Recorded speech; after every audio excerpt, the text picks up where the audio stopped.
A paz do Senhor, povo de Deus. Aqui quem fala é a cantora Giovana Rocha, de Presidente Epitácio, e eu também acompanho o programa Fora da Caixa do pastor Juliano Fraga. Deus abençoe a vida de vocês.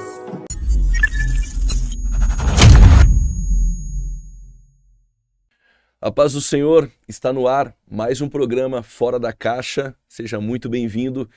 Um tempo de crescimento na palavra de Deus. Está aqui comigo hoje, no momento da entrevista, ele que é teólogo, pós-graduado em hermenêutica e também tradutor de diversas obras relevantes. Na minha opinião, hoje no Brasil, um dos maiores pensadores sobre o pré-tribulacionismo, dispensacionalismo, tem contribuído muito nessa área. Está aqui comigo o pastor Ivan Santos. Seja bem-vindo. Eu que agradeço, pastor Juliano, pelo convite e a oportunidade que nós temos de discutir esse assunto tão relevante para os nossos dias, né? Aliás, a escatologia está em alta. É verdade. Devido aos acontecimentos, todo mundo quer conhecer um pouco mais do plano divino para o fim dos tempos. E hoje nós temos a oportunidade, então, de discutir estas questões. Muito feliz de tê-lo aqui na mesa para discutir alguns assuntos. Na minha opinião, no Novo Testamento, Mateus 24 é um dos capítulos mais discutidos, acirrados, que tem gerado alguns debates sobre ele. Também, na minha opinião, um dos capítulos mais mal interpretados. E é interessante que até mesmo no dispensacionalismo, no pré-tribulacionismo, algumas visões distintas em Mateus 24, nós respeitamos. Mas nessa primeira fala, contexto, o que podemos falar sobre Mateus 24, Ivan? Pois bem, em primeiro lugar, para nós termos uma compreensão adequada de Mateus 24, nós temos que entender todo o contexto desse evangelho de Mateus. É notório quando nós começamos a ler este evangelho que Mateus tem uma preocupação de demonstrar que, de fato, Cristo é o descendente de Davi. Ele é o rei. E mais, nós percebemos ali já no início também, a partir da pregação de João Batista e do próprio Cristo, a ideia de um reino. Então, o evangelho de Mateus, ele foi de fato escrito para uma igreja, que na sua maioria eram judeus, que tinham uma expectativa do estabelecimento do reino. Então, nós temos ali as parábolas do reino, né, em Mateus capítulo 13. Então, tem toda essa ideia do rei e do reino. Quando nós entendemos esse contexto, fica mais fácil nós identificarmos o texto de Mateus 24. Se os apóstolos aqui representam a igreja ou Israel, a mensagem de Cristo aqui tem a ver diretamente com a igreja ou com Israel. Então eu penso que esse é o ponto de partida para uma interpretação adequada de Mateus capítulo 24. Professor, vamos lá. Nós vamos falar sobre Mateus 24, que está dentro do assunto. Então, na verdade, o Mateus tem um propósito. O propósito de Mateus é apresentar o rei e o reino. Esse reino, que João Batista já inicia sua pregação, é chegado o reino dos céus, está próximo o reino dos céus. Este reino, ele veio, foi protelado pela rejeição. Como que nós podemos entender o aspecto reino hoje? Existe muita discussão sobre isso. O reino é já, esse reino agora. Como nós, pré-tribulacionistas, dispensacionalistas, podemos compreender melhor a questão de reino? Pois bem, essa é uma pergunta muito interessante, porque como nós somos pré-milenistas, dá a entender que nós negamos o aspecto espiritual do reino. Não, nós não negamos. Nós cremos no reino espiritual já, mas com uma distinção dos aliancistas, amilenistas, enfim. Eles creem que Cristo inaugurou o reino, como também os dispensacionalistas, progressistas e por aí vai. Nós acreditamos sim na realidade de um reino espiritual. Entretanto, o nosso entendimento pré-milenista dispensacionalista, seja o clássico ou revisado, ele se distingue do próprio dispensacionalismo progressivo e especificamente do aliancismo. Esses sistemas têm a ideia de que o reino foi inaugurado com a chegada do Messias, esse reino espiritual. Já na perspectiva de um dispensacionalismo revisado, sempre existiu o reino espiritual. Isso é muito óbvio. Desde o Antigo Testamento, Deus é rei sobre tudo e sobre todos. O que Cristo faz, então, no seu primeiro advento? Ele torna acessível esse reino espiritual que sempre existiu àqueles que nascem de novo. Essa é a distinção. Não há inauguração de um reino. Nesse sentido, a pregação de João Batista, o reino de Deus, o reino dos céus está próximo, ou é chegado. Aliás, a tradução mais correta ali é de proximidade, não de que o reino tinha chegado, né? Esse reino, naturalmente, é aquele reino prometido no Antigo Testamento para o judeu, para o israelita. O reino messiânico, aquele reino literal em que Cristo governa o mundo a partir de Jerusalém. Então, nesse sentido, a partir da rejeição do Messias, este reino literal, de fato, ele é protelado.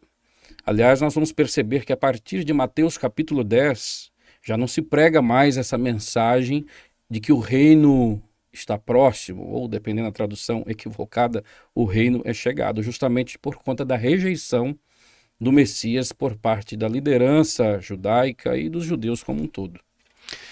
Vamos lá. Ivan, a última semana de Jesus, ele expulsa os cambistas, depois ele procura frutos naquela figueira.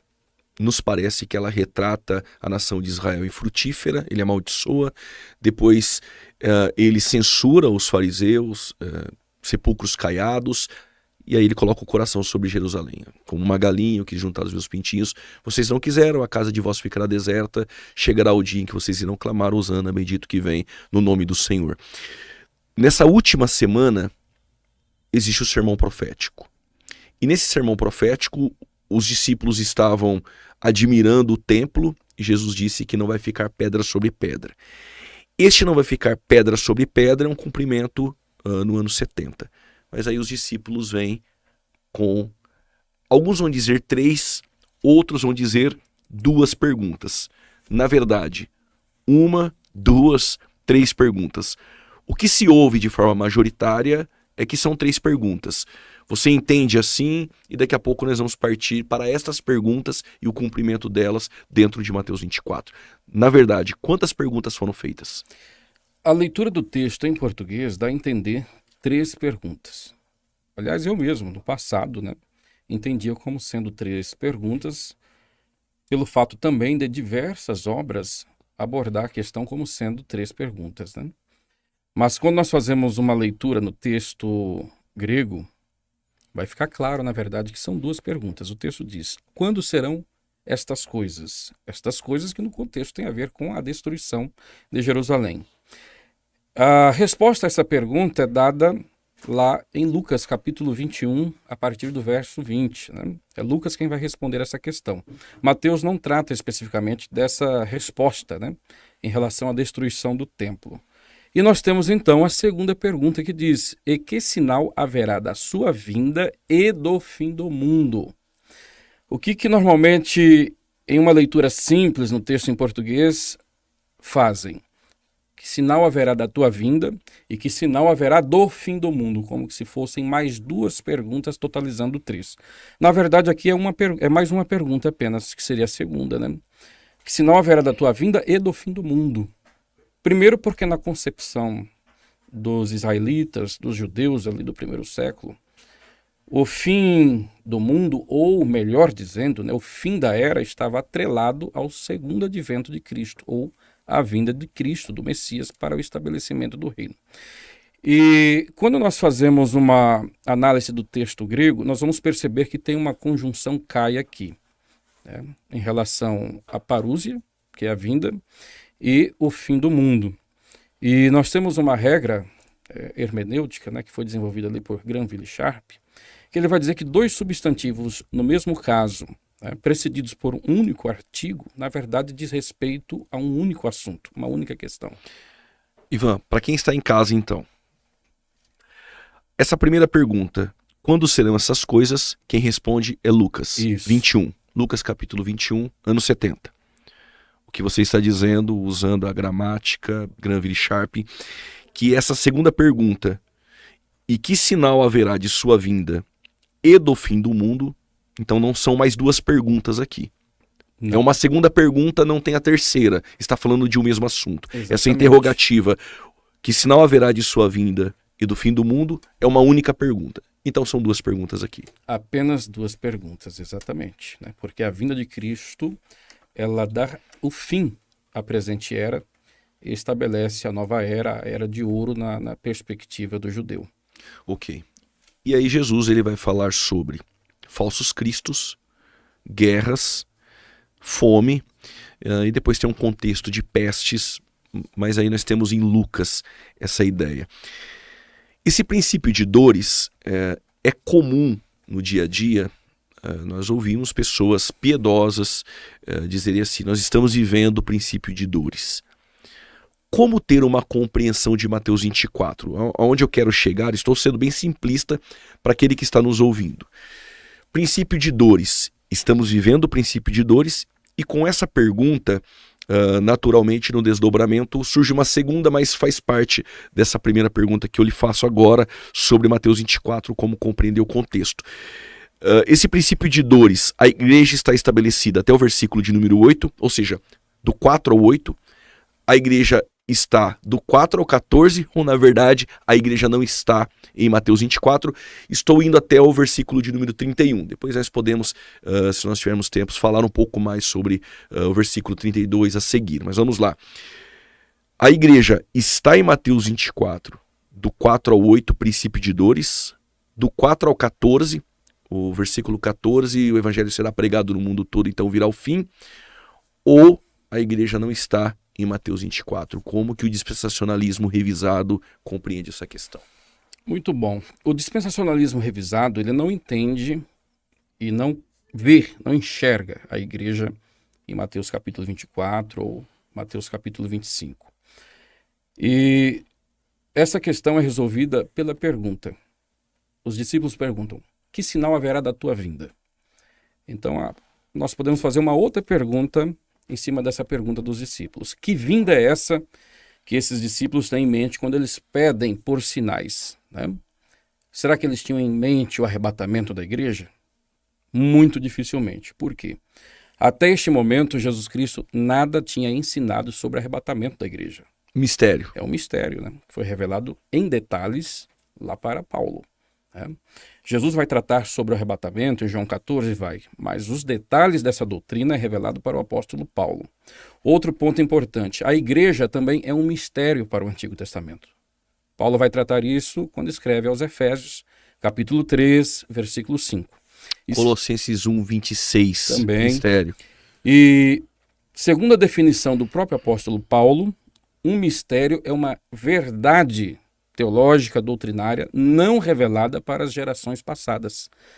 Então, os discípulos, de fato, nada sabiam sobre o arrebatamento da igreja. Então, logo, arrebatamento nas páginas do Antigo Testamento você não encontra. De forma alguma. Considerando isso, então eles não tinham nenhuma informação sobre o arrebatamento de igreja no Antigo Testamento, e tampouco sabiam sobre o arrebatamento da igreja pelo próprio Cristo até o presente momento. Então não tem sentido eu imaginar que eles, quando perguntam por sinais da vinda, têm em mente a vinda para o arrebatamento da igreja. O que eles têm em mente é a vinda de Cristo para estabelecer o reino. Uma vez que o reino não seria estabelecido no primeiro advento, então agora eles querem saber quando ocorrerá essa vinda para o então estabelecimento do reino. E é isso que Jesus Cristo começa a descrever aqui com os sinais, né? Os sinais que antecedem a sua vinda, não para arrebatar a igreja, mas para estabelecer o reino, porque essa é a ideia do Evangelho de Mateus. Que já vinha desde as páginas do Antigo Testamento a expectativa de um reino. Exatamente. Físico. E aí então Jesus apresenta essa questão do princípio das dores. Ele começa a responder aqui, pontuando sinais específicos que antecedem imediatamente o seu retorno glorioso para o estabelecimento do reino. E aí então que nós temos esses detalhes aqui do princípio das dores, né? Que é muito comum hoje as pessoas imaginarem que o princípio das dores são sinais que antecedem o arrebatamento da igreja. Se há sinal, não há iminência. Exatamente. A igreja não aguarda sinais. Exatamente. Quando ocorre guerras, como está acontecendo agora, comum, percebe-se membros da igreja brasileira olhar para isso e dizer, olha, Jesus está vindo, é um arrebatamento por conta dos sinais. Na verdade, a igreja não aguarda sinais. É isso. Exatamente, porque a ideia de um arrebatamento iminente, entendendo o termo iminente, né, e o conceito por trás dele como um arrebatamento que pode ocorrer não brevemente, mas a qualquer momento, se nós colocarmos aqui o princípio das dores como sinais que antecedem o arrebatamento, quebra a doutrina Anula da iminência. completamente.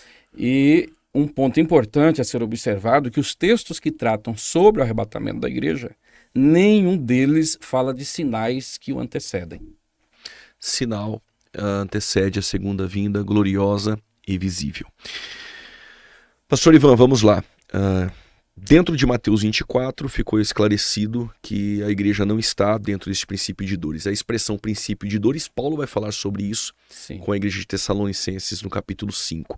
Uma questão aqui, os eleitos de Mateus 24. Então não pode ser a igreja. Se a igreja não está dentro de Mateus 24, logo, quem são esses eleitos? Como defender isso no pré-tribulacionismo? Pois bem, é por isso que é importante nós atentarmos para todos os detalhes do texto de Mateus 24. Por exemplo, a ideia de princípio das dores, nós acabamos de comentar, mais uma vez aponta para o fato de que isso tem a ver com Israel. Tá? Cristo não está inventando aqui um conceito novo, uma terminologia nova, quando ele fala do princípio das dores. Cristo está pautado naquilo que os profetas profetizaram no Antigo Testamento. Por exemplo, nós temos um texto em Oséias, capítulo 13, versículo 13, que diz: dores de mulher de parto lhe sobrevirão.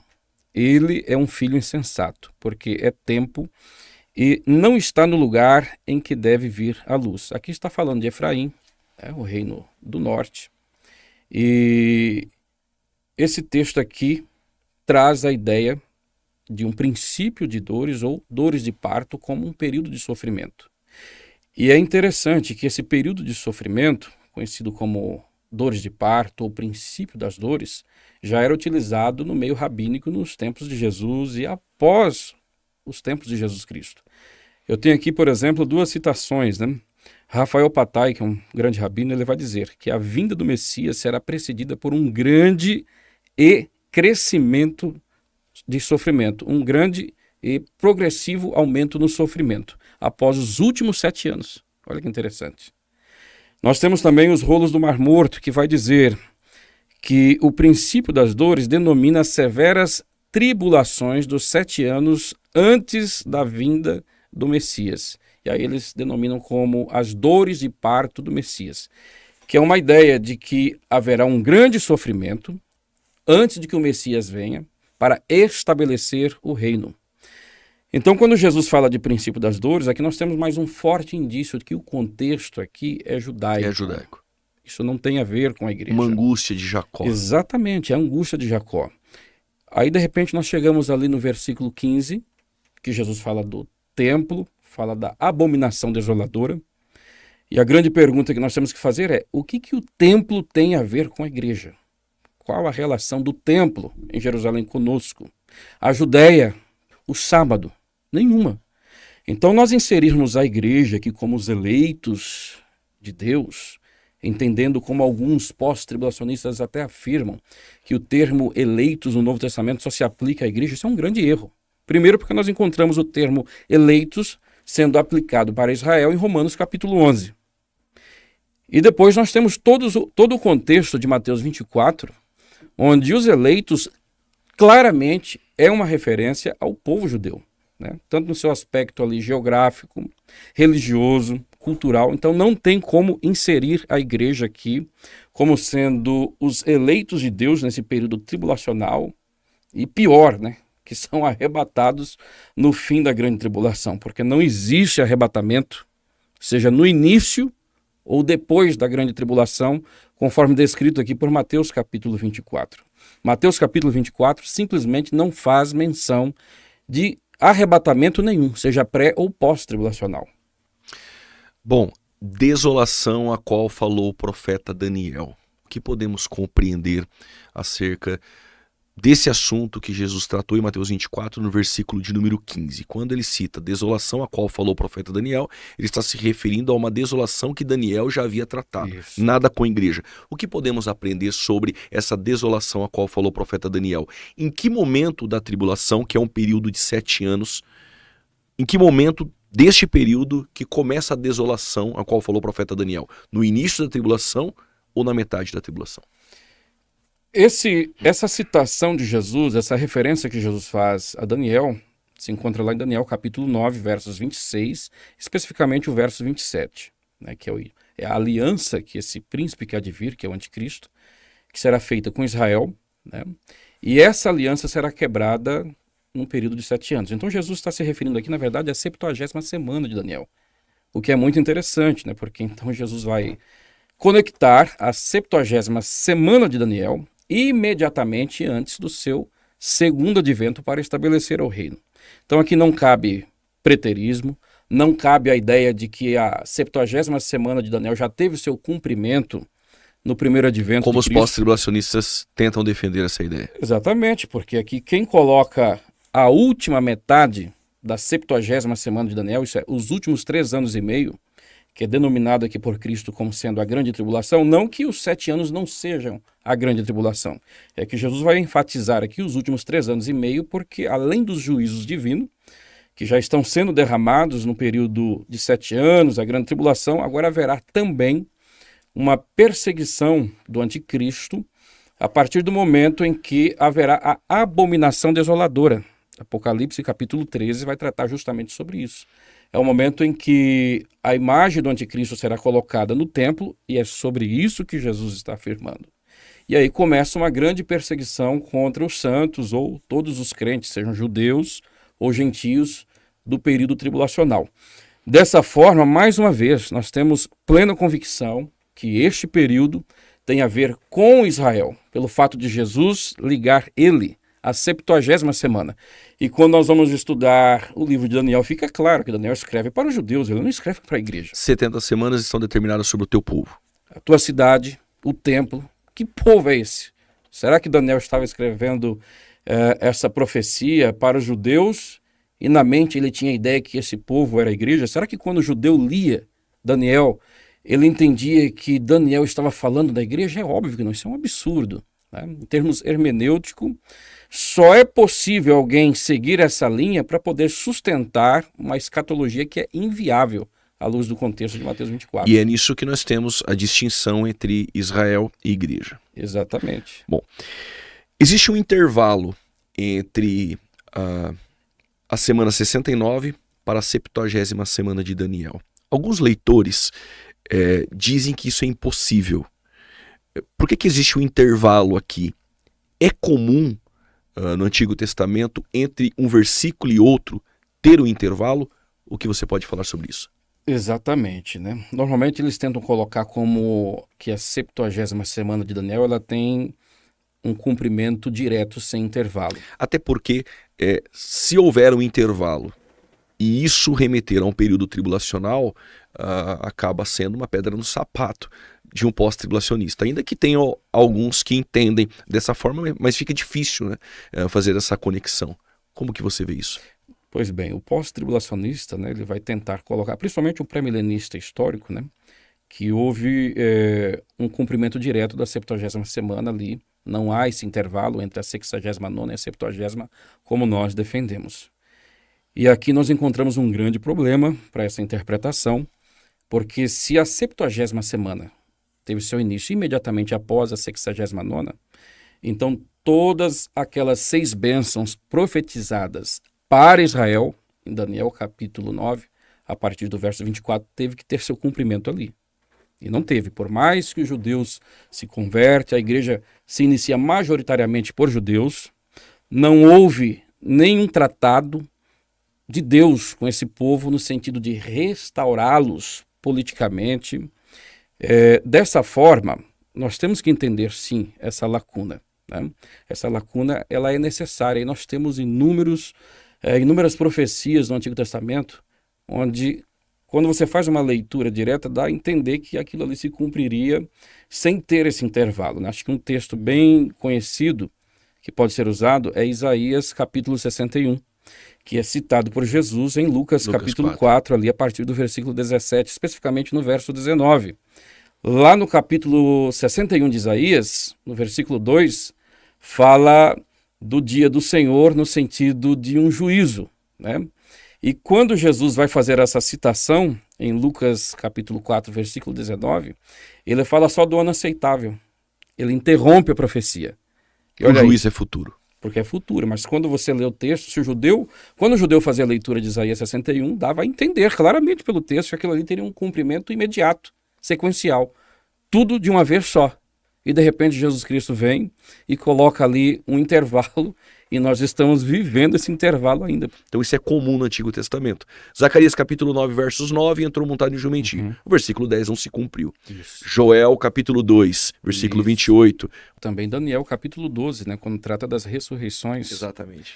Se eu sou um judeu e leio Daniel capítulo 12, no contexto ali em que foi entregue a revelação de Daniel, eu vou entender que a ressurreição dos justos e dos ímpios ocorrerão no mesmo tempo. Aliás, Jesus trata também, quando é registrado ali por João, capítulo 5, né? A própria Maria, irmã de Lázaro, também entende, conforme foi revelado no Antigo Testamento, como sendo um evento único em que tanto justos e ímpios ressuscitam em uma só ocasião. Aí, de repente, nós, por meio do aspecto progressivo da revelação, vamos lá para Apocalipse capítulo 20 e somos informados que haverá um intervalo de 1000 anos entre a ressurreição dos justos e a ressurreição dos ímpios. Então é muito interessante nós observarmos para esses padrões bíblicos, né, de trazer uma revelação, e a revelação tem sim o seu aspecto progressivo, e quando você vai analisar os detalhes em uma revelação que foi entregue posteriormente, aí você consegue compreender melhor aquilo que foi dito em um outro texto anterior, que às vezes dá a entender que foi um evento, que o texto trata sobre um único evento. E o arrebatamento da igreja, de fato, há essa confusão, especificamente por parte dos pós-tribulacionistas. Só que, ao meu ver, essa confusão ela é um tanto proposital, né, para tentar manter o pós-tribulacionismo. Porque à medida que você ler sobre os textos que descrevem a segunda vinda, aqui está um ponto-chave, eles não tratam sobre arrebatamento da igreja. E os textos que tratam sobre arrebatamento da igreja são pontuais, são específicos, tratando do rapto da igreja, assim por diante.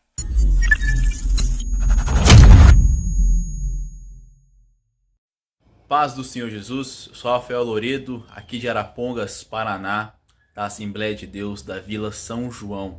Eu estarei acompanhando o programa Fora da Caixa, juntamente com esse grande homem de Deus, o pastor Juliano Fraga. Um abraço aqui de Arapongas, Deus abençoe. Pai do Senhor, eu sou o Diácono Romilson, sou da cidade de Três Corações, da Assembleia de Deus Ministério Agnus. Eu acompanho o programa Fora da Caixa. A paz do Senhor Jesus, eu sou o pastor Luiz Carlos, aqui de Santa Cruz do Rio Pardo, São Paulo, Igreja Assembleia de Deus Ministério São Mateus. E eu acompanho o programa Fora da Caixa. Deus abençoe. A paz do Senhor, meu nome é Alex, da cidade de Unai, Minas Gerais, da Igreja Casa da Bênção, e eu acompanho o programa Fora da Caixa.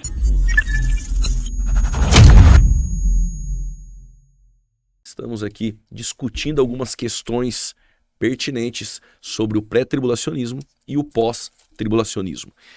E ficou pendente aqui no bloco passado sobre a distinção entre arrebatamento da igreja e segunda vinda. Nós estávamos falando sobre os eleitos, ficou muito claro que aqueles eleitos não se tratam de igreja, mas tem uma pergunta aqui muito importante. Esses eleitos, alguns vão dizer que é a igreja. No versículo de número 31 de Mateus 24, existe essa reunião dos eleitos. Essa reunião, então, não seria o arrebatamento da igreja? O que o professor tem a nos ensinar sobre isso? Pois bem, esse é um texto, né, que é muito utilizado pelo pós-tribulacionista. Aliás, se o pós-tribulacionista quer defender um arrebatamento no fim da grande tribulação, eu penso que esse é o único texto que ele tem. Contudo, quando nós analisamos o texto mesmo, nós vamos perceber que eles não têm base nenhuma para um arrebatamento, porque aqui não se trata de arrebatamento, é um ajuntamento. É um ajuntamento que será feito por anjos. O arrebatamento, conforme revelado ali por Paulo, em 1 Tessalonicenses 4, quem é o agente ativo do arrebatamento é o próprio Cristo. Aqui nós temos anjos, na verdade, fazendo essa reunião, esse ajuntamento dos santos vivos no fim da tribulação. E um ponto que nós devemos destacar aqui, que esses santos em específico são judeus. Por quê? O que nós temos aqui? Aqui fala sim de uma grande trombeta, né? E é por esse motivo que o pós-tribulacionista vai recorrer ao texto de 1 Tessalonicenses, que tem ali a trombeta de Deus. Harmonizar as trombetas. E tentar harmonizar para dizer que é um mesmo evento. E não é. Nós temos, por exemplo, Isaías capítulo 27, versículo 12, que diz assim: E será naquele dia que o Senhor debulhará os seus cereais desde as correntes do rio até o rio do Egito. E vós, ó filhos de Israel, olha o texto, ó filhos de Israel, sereis colhidos. Colhidos aqui no hebraico é lacat, que significa literalmente recolher, reunir, ajuntar, como ajuntar grãos. Essa é a ideia do texto. Eles serão ajuntados um a um. E o verso 13 vai dizer assim: E será naquele dia que se tocará uma grande trombeta, e os que andavam perdidos pela terra da Síria e os que foram desterrados para a terra do Egito tornarão a vir e adorarão ao Senhor no Monte Santo em Jerusalém. Esse é apenas um texto, tem diversos outros textos que falam desse ajuntamento de judeus que ocorrerá no fim da 70ª semana de Daniel. Dentro da pergunta dos discípulos, em Mateus 24, o contexto nos remete a uma ideia judaica. Como o professor bem colocou, existem alguns elementos de evidências: inverno, sábado, Judéia, enfim. E aí é perceptível que os eleitos trata-se então dos judeus. E essa grande trombeta, para o público de Jesus, os discípulos que estavam ouvindo dentro deste contexto completamente judaico, eles já tinham ideia dessas trombetas que foram citadas. Daria para assimilar e ter uma ideia desse ajuntamento, que já era uma profecia, já era uma proposta e propósito veterotestamentário, esse ajuntamento. Quais os elementos principais para distinguir um evento de outro? Pegando um gancho, a ideia duas fases é uma vinda com duas fases. Como que o professor entende isso? Pois bem, então nós temos aqui o ajuntamento de judeus vivos no fim da grande tribulação. Aqui ainda não é o julgamento das nações, conforme nós encontramos lá em Mateus 25. Isso fica muito claro quando nós lemos os profetas do Antigo Testamento, conforme Isaías 27 e tal. Agora, a ideia de um arrebatamento em duas fases, ela foi muito utilizada pelos dispensacionalistas clássicos, né? Como Clarence Luckin e tantos outros ali que vieram antes de Schaeffer, um período ainda de Scofield. A segunda vinda, duas fases. Isso, a segunda vinda em duas fases. Primeira fase, arrebatamento. Segunda fase, o retorno glorioso. A partir da década de 50, há uma revisão no sistema escatológico dispensacionalista. E tanto a ideia de segunda vinda em duas fases, como a ideia... não que a ideia em si fosse desenvolvida por dispensacionalistas clássicos, né? Mas a ideia de um arrebatamento secreto, na verdade, isso foi um termo desenvolvido pelos opositores do dispensacionalismo, para fazer um contraponto, né? A segunda vinda é visível a todos. Eles estão ensinando que haverá um arrebatamento só para a igreja, ou seja, uma vinda secreta. Aí surge a ideia do secreto. Aí surge a ideia do secreto, né? Que foi ali propagada por Dave McPherson e assim por diante. Entretanto, na perspectiva de um dispensacionalismo revisado, o que existe é o arrebatamento da igreja e a segunda vinda em glória no fim da grande tribulação. Então são eventos distintos, né? Uma coisa é a igreja sendo arrebatada, outra coisa é o retorno de Cristo no fim da grande tribulação, já com essa igreja gloriosa, que é o momento então que Jesus vem para estabelecer o reino. E é isso que o texto de Mateus vai descrever, e especificamente ali a partir do capítulo 25. Então o versículo de número 31 segunda vinda de Cristo, nada tem a ver com o arrebatamento da igreja, eleitos judeus. No período tribulacional, ocorre um derramamento de taças, toque de trombetas, abertura de selos. Alguns pós-tribulacionistas, acredito que no Brasil não tinham muitos. Devido a alguns debates, percebendo como ficou complicada a ideia de ira, agora eles estão colocando ira só no final da tribulação, no momento ali da segunda vinda. Essa ira que eles dizem que ocorre só no final da tribulação, e essa ira é a ira do anticristo contra a igreja, ou a ira de Deus só contra os ímpios.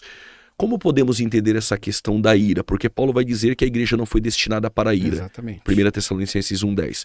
Depois no capítulo 5, versículo de número 9, logo ali no versículo de número 2, vem o dia do Senhor, que virá como um ladrão, repentina destruição. Aí Paulo deixa muito claro que é para aqueles que andam em trevas, não para aqueles que estão na luz. E aí no final ele diz, a igreja não foi destinada para a ira. Essa ira, como que você compreende essa ira no período tribulacional? É a ira do anticristo contra a igreja, ou a ira de Cristo só contra os ímpios, ou essa ira é só também no final da tribulação? Esse texto de Paulo, tanto em 1 Tessalonicenses 1,10, 5,9, ele é muito claro, né, em dizer que a igreja não está destinada à ira. E aí surge então o problema para nós determinarmos que período compreende essa ira. Então, o pós-tribulacionista vai dizer que a ira é o último dia da tribulação, especificamente a batalha do Armagedon, e a igreja é arrebatada antes da batalha, nesse sentido ela é isenta, ela é livre da ira. E é interessante isso, porque isso dá força para nós, porque de fato o texto, quando diz que a igreja não é destinada à ira, todos concordam. A discordância é sobre o tempo, o período que compreende essa ira. Tem a posição pré-ira, né, que vai colocar a ira como tendo início ali no derramar da sexta taça. Tem o pessoal aí do mídio ou meso tribulacionista, que afirma que a ira começa a partir da primeira metade da grande tribulação, quando então a imagem do anticristo vai ser colocada ali no templo e começa uma perseguição contra os santos. Entretanto, quando nós vamos ler Apocalipse, quero até abrir o texto aqui em Apocalipse capítulo de número 15, o texto vai dizer assim: E vi outro grande e admirável sinal no céu, 7 anjos que tinham as 7 últimas pragas, porque nelas é consumada a ira de Deus. Olha que interessante. Entendendo no contexto que essas últimas taças da ira de Deus começam a ser derramadas a partir dos primeiros 3 anos e meio, ou seja, nos últimos 3 anos e meio, o texto não diz que nelas, ou seja, nas taças, se inicia a ira de Deus. O texto diz que nelas é consumada a ira. Essa ira já estava em seu desdobramento. Exatamente. Só se consuma o que teve um início prévio. Não tem como consumar o que está iniciando imediatamente. Dessa forma, a grande verdade é que a abertura do primeiro selo cavalo branco já é ira de Deus. Este mundo rebelde, que se opõe a Deus constantemente, vai receber o governador, o líder político que eles sempre desejaram. Após o arrebatamento da igreja, aparecerá esse líder que vai resolver os problemas consequentes ao arrebatamento da igreja, ele vai fazer a campanha política dele e vai ser aclamado como líder mundial. Israel abraça. Israel abraça, e não só Israel, como boa parte da humanidade, né?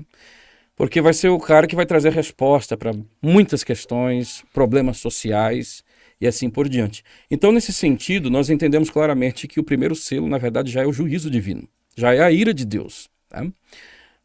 Logo, o anticristo, que o pós-tribulacionista vai dizer, aqui só nós temos ira, e a ira do anticristo contra a igreja. Na verdade, o anticristo é a ira de Deus, já faz parte da ira de Deus.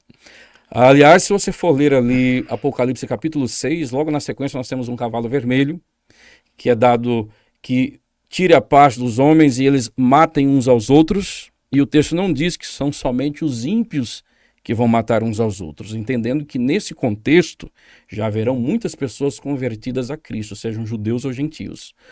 O quarto cavalo, por exemplo, é dito que uma quarta parte da humanidade vai morrer.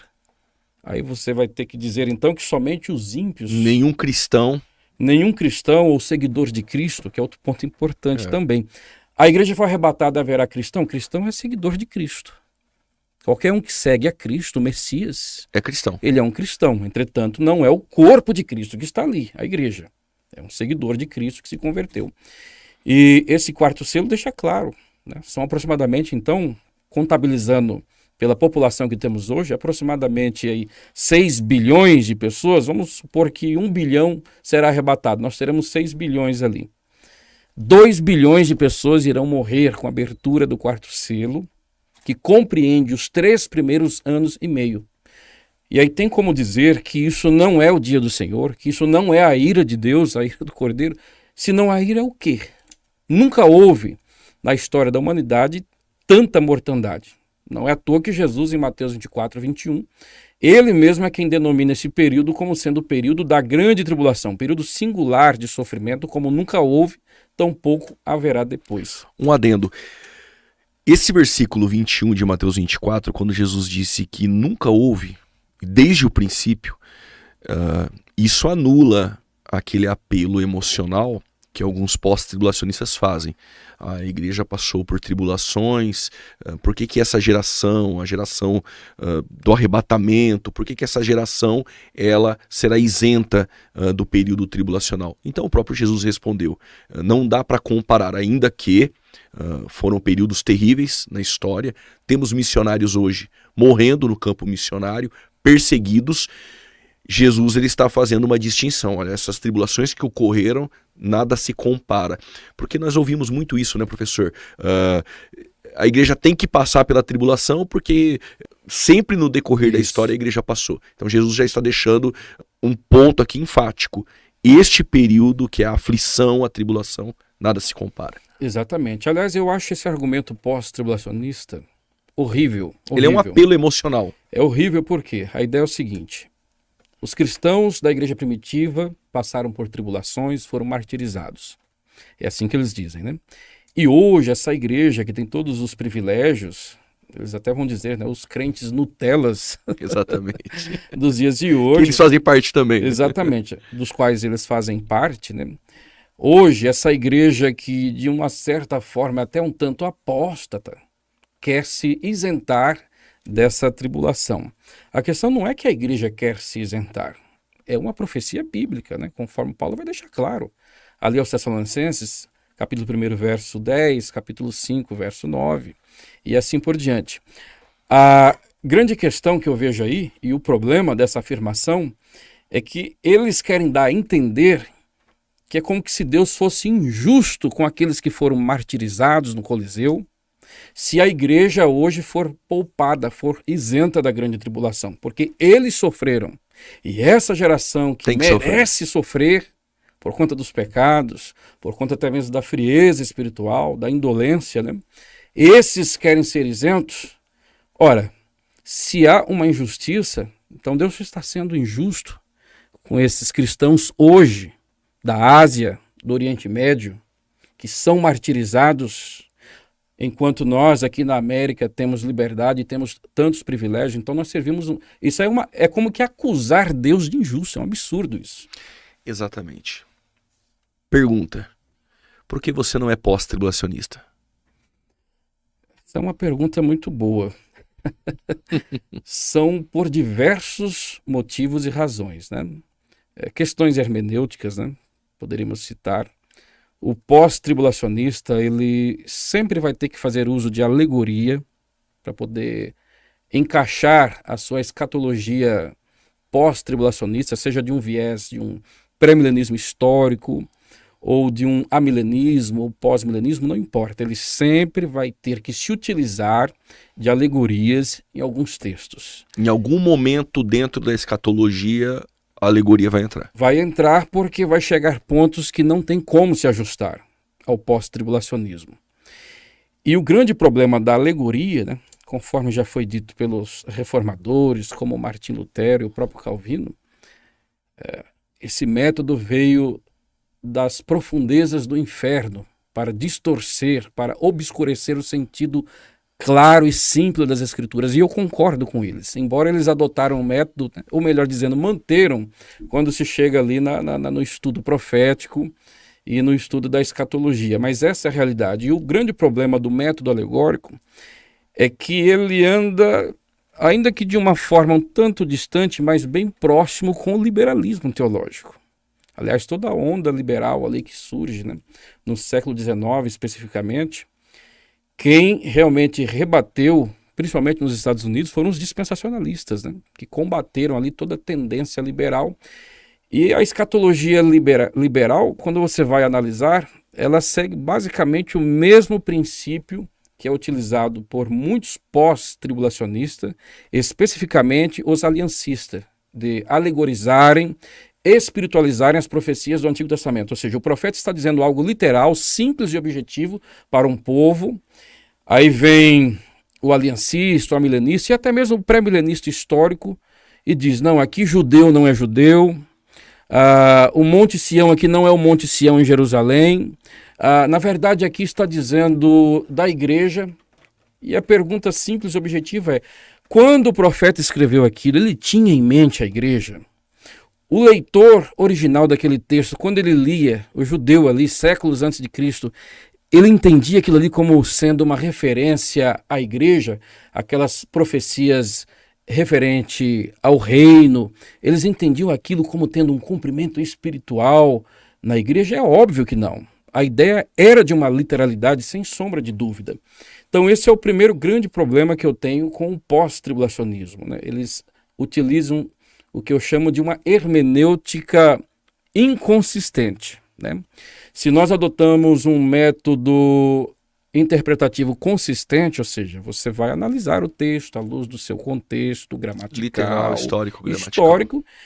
E o interessante, Juliana, é que muitas das vezes a gente não precisa nem fazer interpretação nenhuma. Basta você ler e aceitar o que está escrito no texto.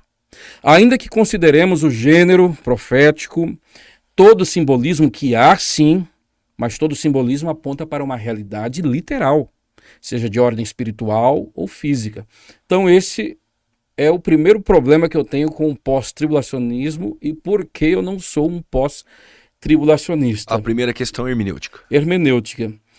E decorrente dessa questão hermenêutica, uma questão mais simples, é uma razão, um motivo bem simples do porquê que eu não sou um pós-tribulacionista, e com certeza jamais serei um pós-tribulacionista, é por conta de que os textos que descrevem o segundo advento de Cristo, como nós já tratamos aqui, Mateus 24, não faz menção ao arrebatamento, não faz menção a uma ressurreição de corpos glorificados e mais, não faz menção de um translado.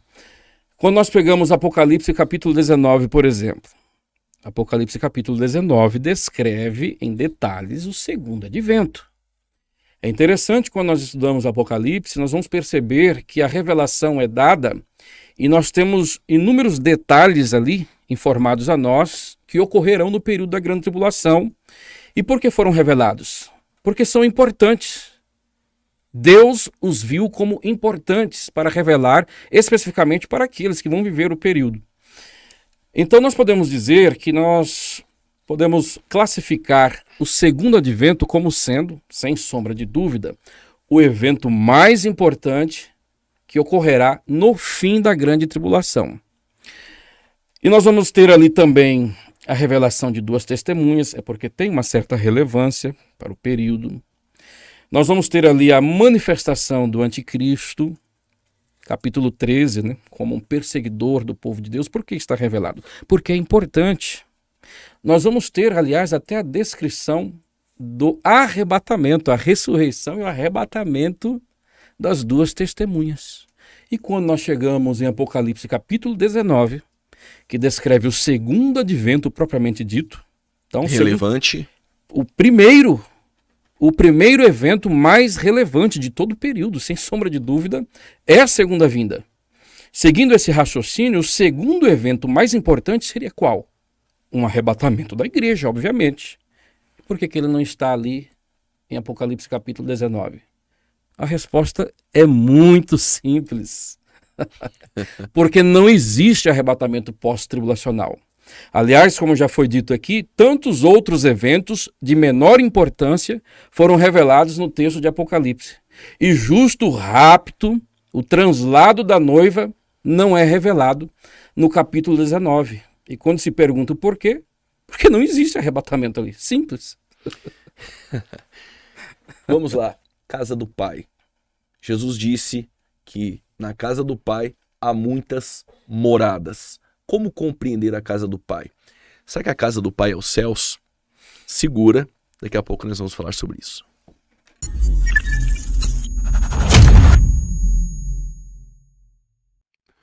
Olá, paz do Senhor. Tenho um recado muito especial para você aluno, para você que me acompanha nas redes sociais e está comigo neste grupo seleto daqueles que esmeram pela pregação da palavra de Deus.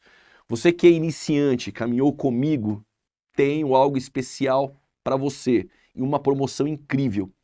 Clica no link abaixo e você participará de um curso. Mais de 40 aulas 100% online comigo e ainda vai receber o material na sua casa.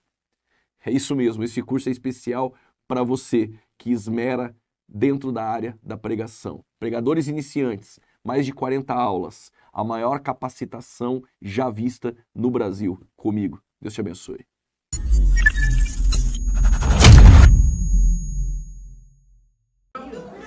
Olá, meus irmãos, a paz do Senhor Jesus. Aqui é Diácono João, aqui da Irlanda, diretamente da Irlanda. Eu acompanho Fora da Caixa, pastor Juliano Fraga.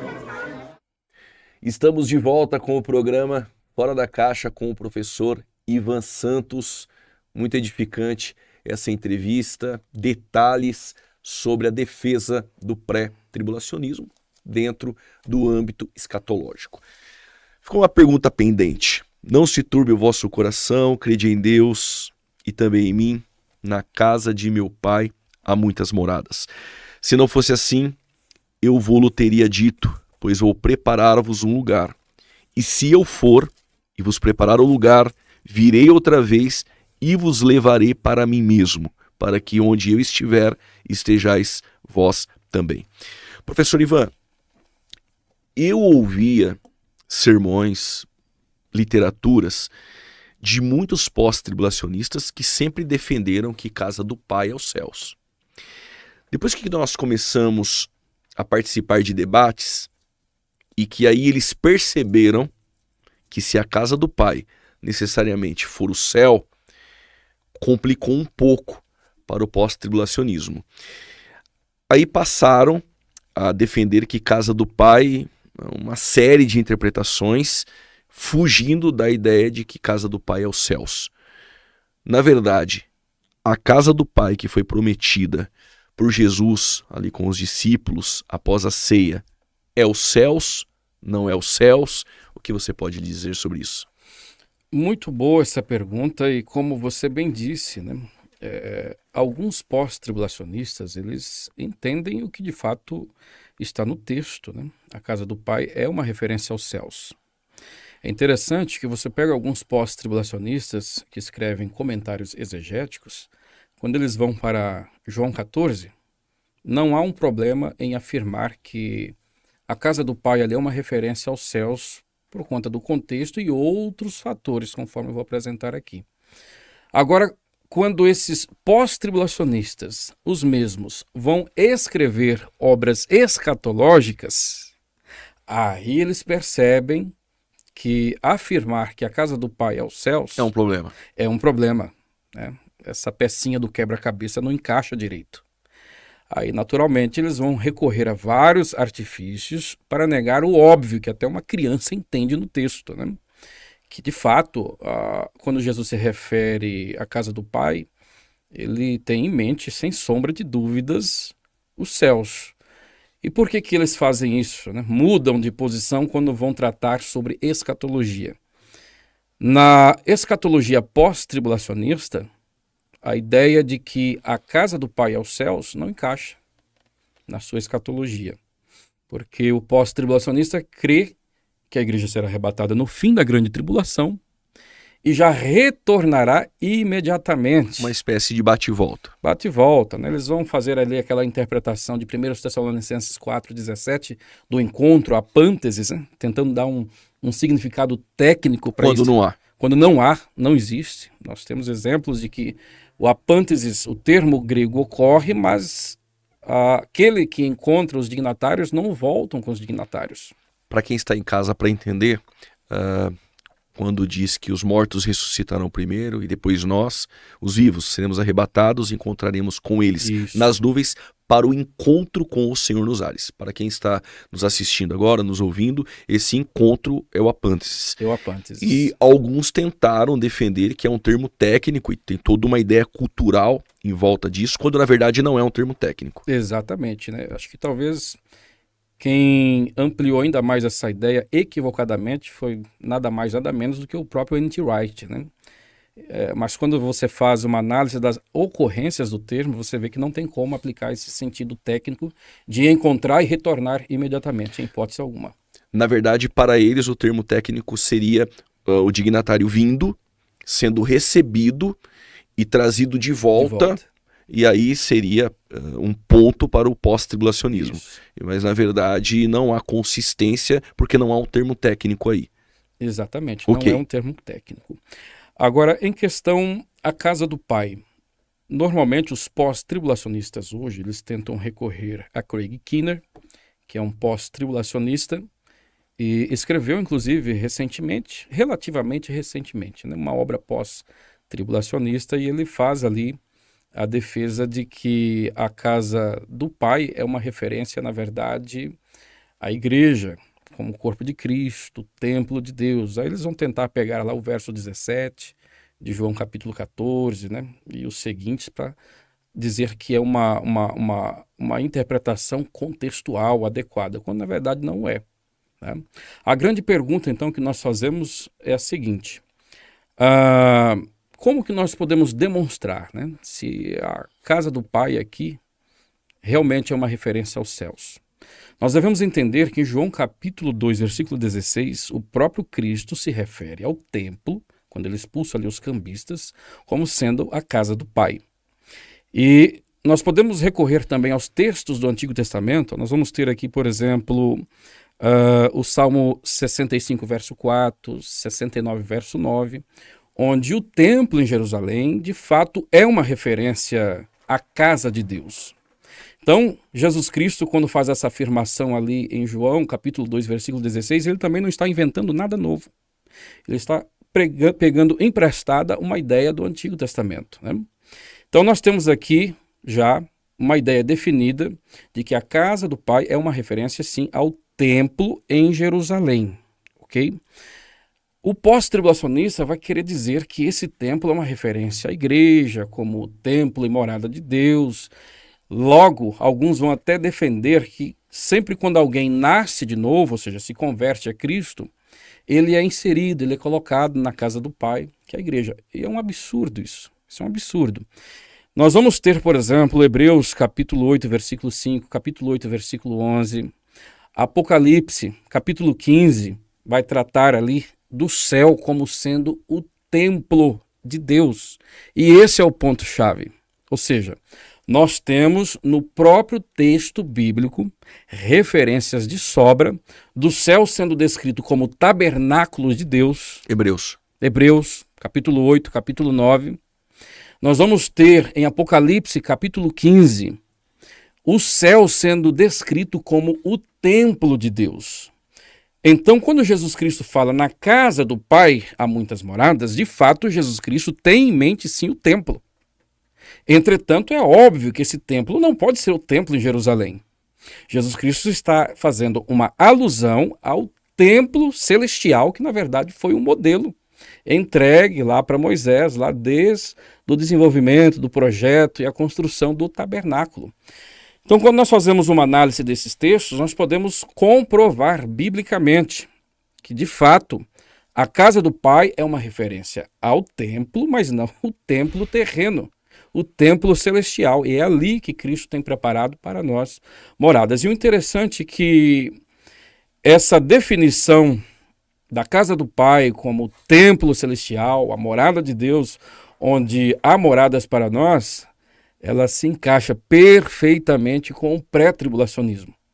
Porque é no pré-tribulacionismo que se prega que Cristo virá arrebatar a sua igreja, e ao invés da igreja retornar imediatamente para a terra com Cristo, o que não faz sentido algum, obviamente, conforme esse texto de João 14, de fato a igreja é introduzida nos céus.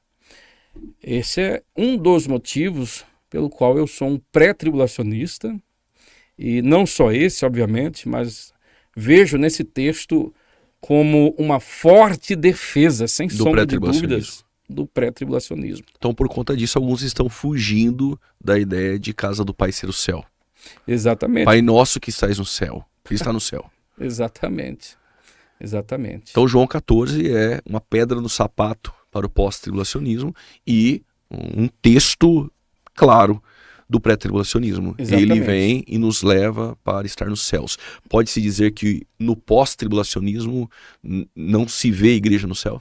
Céu como dimensão espiritual onde Deus habita e nós habitaremos, não. O que o pós-tribulacionismo crê é uma ideia de céu, mas um céu mais terreno, em que Cristo descerá com a igreja, a Jerusalém celeste desce.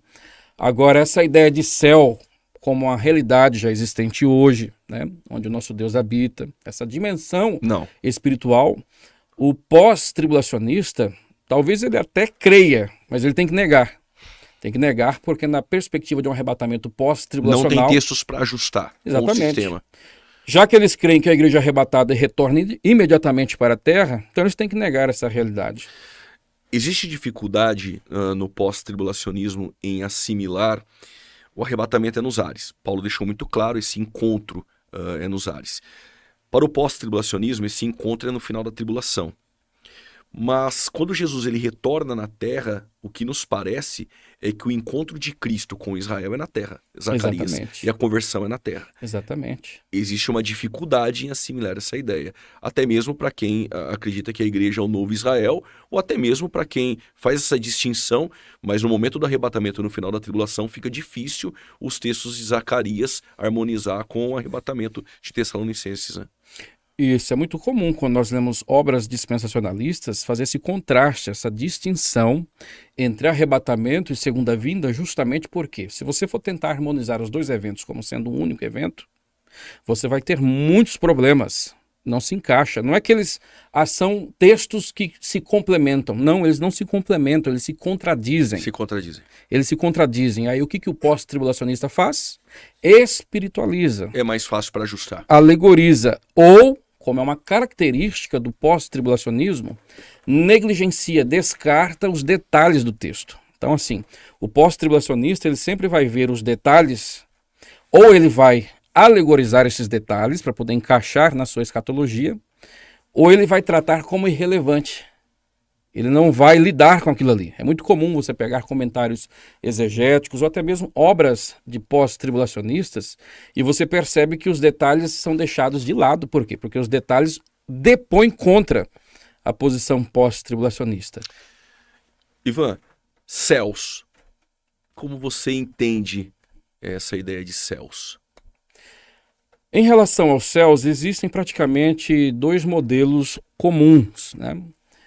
Aquela ideia de um céu bem terreno, praticamente totalmente terreno, que é defendido por muitos pré-milenistas históricos e amilenistas também, de que a eternidade, a realidade da igreja, será basicamente terrena. E tem o outro lado oposto, né? Que é como se o céu fosse apenas uma realidade espiritual. Vamos lá, para quem está nos assistindo, e é independente se seja pré ou pós-tribulacionista, o arrebatamento da igreja, sendo antes ou no final da tribulação, ok, vai ocorrer a tribulação.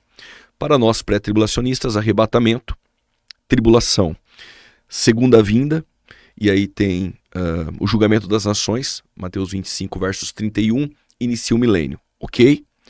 Após o milênio, juízo final, tem a batalha de Gog e Magog no final do milênio, Apocalipse 20, juízo final. O que nós estamos tratando agora é sobre estado eterno, novos céus e nova terra. Só para quem está em casa assimilar cronologicamente a ideia. O que você tem a dizer sobre esse estado eterno?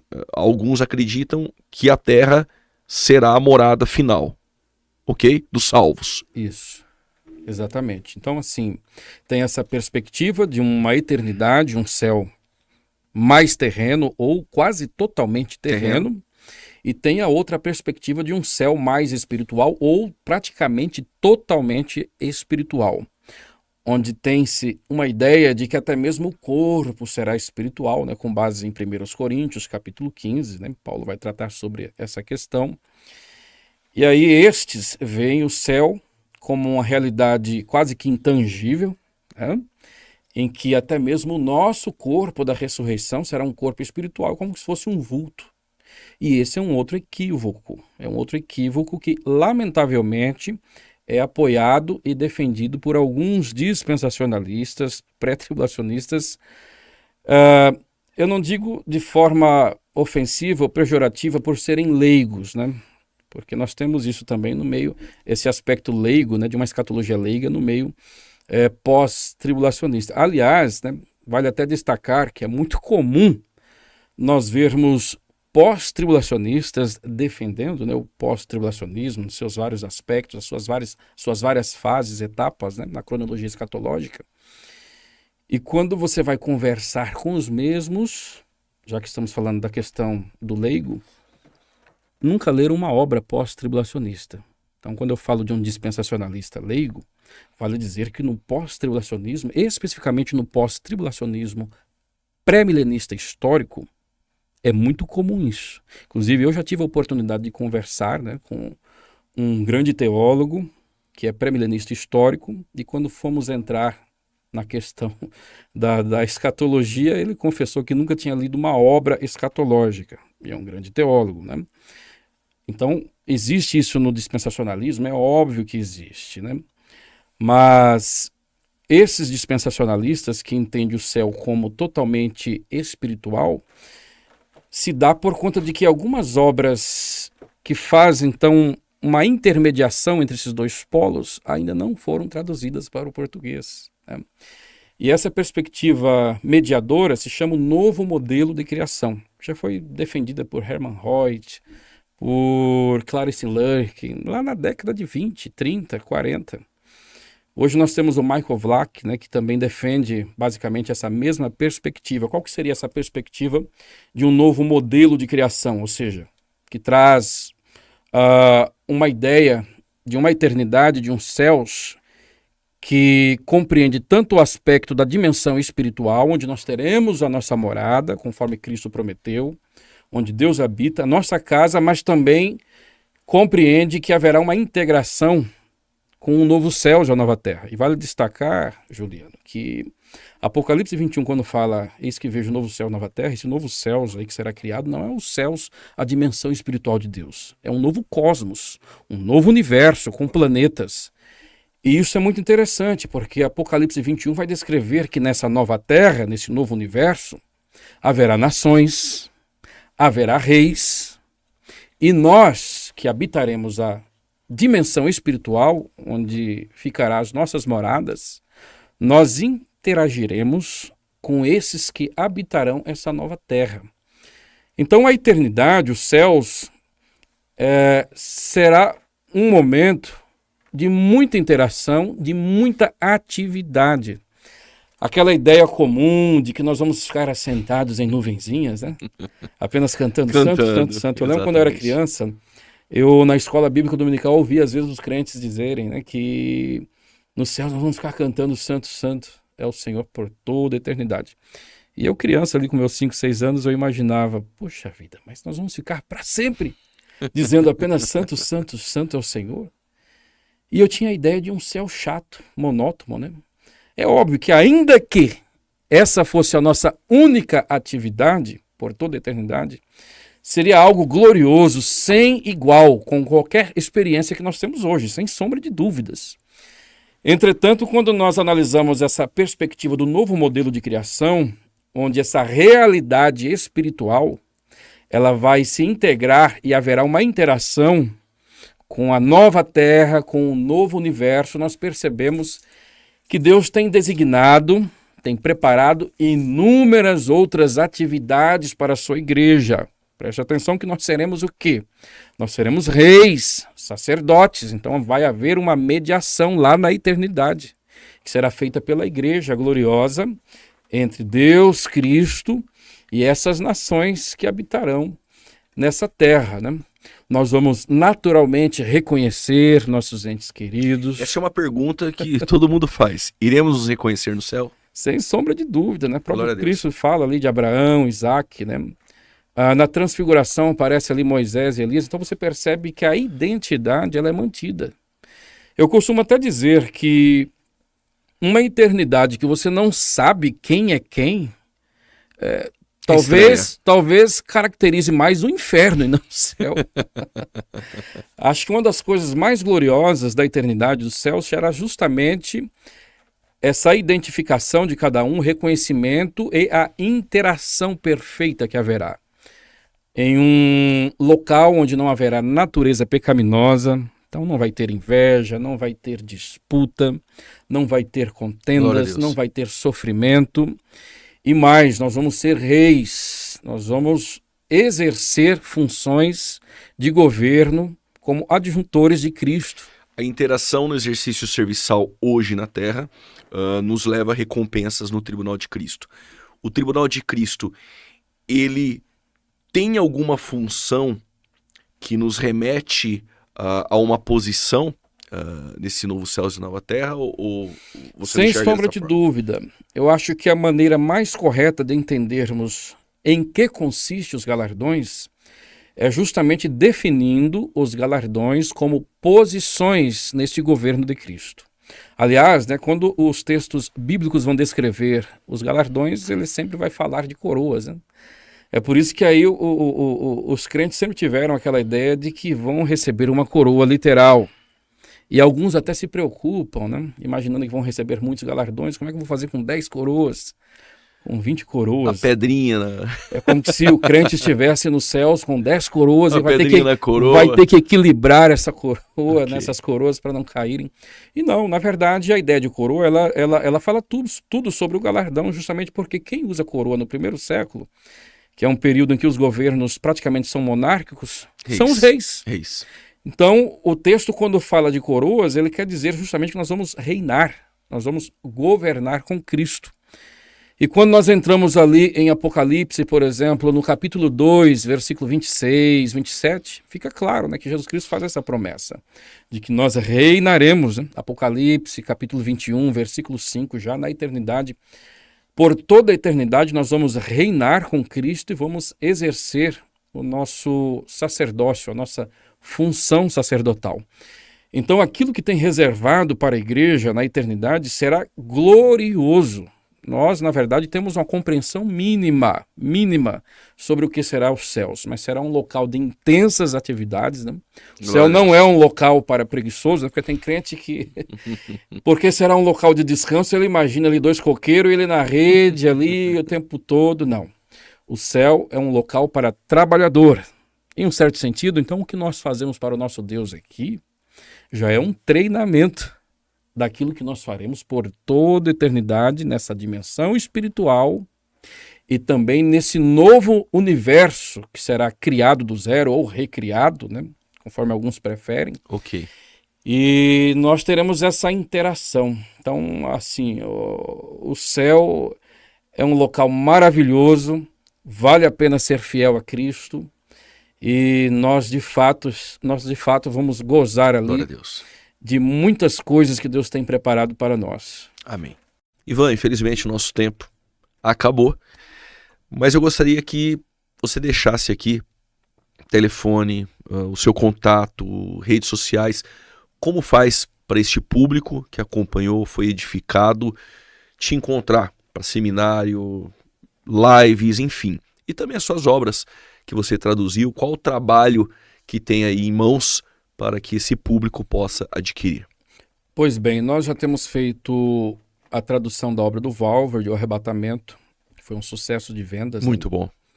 E recentemente eu tenho feito a revisão da tradução de importantes obras de caráter dispensacionalista e também com viés escatológico, né? Porque vale destacar. Às vezes nós falamos de dispensacionalismo no Brasil, Já assimila com a escatologia. Só escatologia. E dispensacionalismo é muito muito mais mais do que escatologia, né? Abrange eclesiologia e muitas outras disciplinas teológicas. Nós temos esta obra aqui que foi publicada, né, em português. Eu não estou aqui com a versão em português porque não deu tempo ainda da editora. Aliás, a editora já fez a postagem, mas ainda não chegou para mim. Já está em português isso aqui. Essa câmera, então, já está pegando esse material. Ok. Fala sobre o quê? Essa obra aqui é um contraste entre a teologia pactual, o aliancismo, e o dispensacionalismo, como sistemas teológicos e fundamentos hermenêuticos para uma perspectiva eclesiológica e também escatológica. Então aqui Reinald Showers ele vai trabalhar justamente as diferenças que há e vai demonstrar, tanto no aspecto das alianças, como na distinção entre igreja e Israel, que o dispensacionalismo como sistema ele se harmoniza muito melhor com tudo das Escrituras. Temos esta obra aqui também, que foi revisada por mim, a sua tradução, já está em português, né? Maranata. O subtítulo dela em português, Juliano, ficou fantástico. A palavra final sobre o arrebatamento. Nesta obra, Reinald Showers realmente faz uma defesa do pré-tribulacionismo, que é algo magistral. Vale a pena entrar no site. Muitas ferramentas para a defesa. Exatamente, editora Carisma. A dispensacionalismo é a história da redenção, que também já está em português lá, que vai tratar sobre aquilo que há em comum entre as divisões dispensacionalistas, seja o dispensacionalismo clássico, o revisado e o progressivo. E aqui são vários autores, né? Eles vão desfazer aquela ideia que é muito comum, né, nos dias de hoje. Quantos povos Deus tem? O dispensacionalista diz que Deus tem 2 povos, 3 povos. Não, eles vão demonstrar que, em termos redentores, Deus sempre teve um único povo. E isso é muito importante, né, que seja feita essa defesa, e essa obra está chegando numa ótima hora para desmanchar mais esse espantalho, né, que é levantado contra Exatamente. o dispensacionalismo. Em relação aos meus contatos, no Instagram, comecei há pouco tempo, né? Tem alguns vídeos, né? Algumas Tem defesas. algumas coisas lá já, né? No Instagram é @IvanSantosEscatologia, pelo Facebook também, Ivan Santos Escatologia. E ontem abri um canal também no YouTube. Que bom, Tá glória com a um Deus. único vídeo, mas nós vamos postar muitas coisas lá. Glória a né? Deus. É fácil encontrar também, Ivan Santos Escatologia. E contato, né, para quem quer me convidar para palestras teológicas, Trabalhos. especificamente seminário escatológico, que eu já ministro já aproximadamente 10 anos, né? Então temos aí o nosso contato, nosso número de telefone, WhatsApp, 15 99841 9983. Assim, Repita mais uma vez. 99841 9983. Glória a Deus. Código 15 Sorocaba. Entrou em contato. Isso, aí estaremos lá ministrando o seminário escatológico ou pregando, enfim, aquilo que for acordado, né? Ivan, muito obrigado. Foi um tempo de crescimento. Com certeza quem ganhou foram os telespectadores. Espero que nós possamos contar com a sua presença aqui outra vez mais para outros assuntos dentro não só da escatologia bíblica, mas diversos assuntos que nós temos. Que Deus lhe abençoe. Você que nos acompanhou nesse programa Fora da Caixa, tem muito mais para você. Que Deus lhe abençoe. Foi muito bom estarmos juntos. Até a próxima.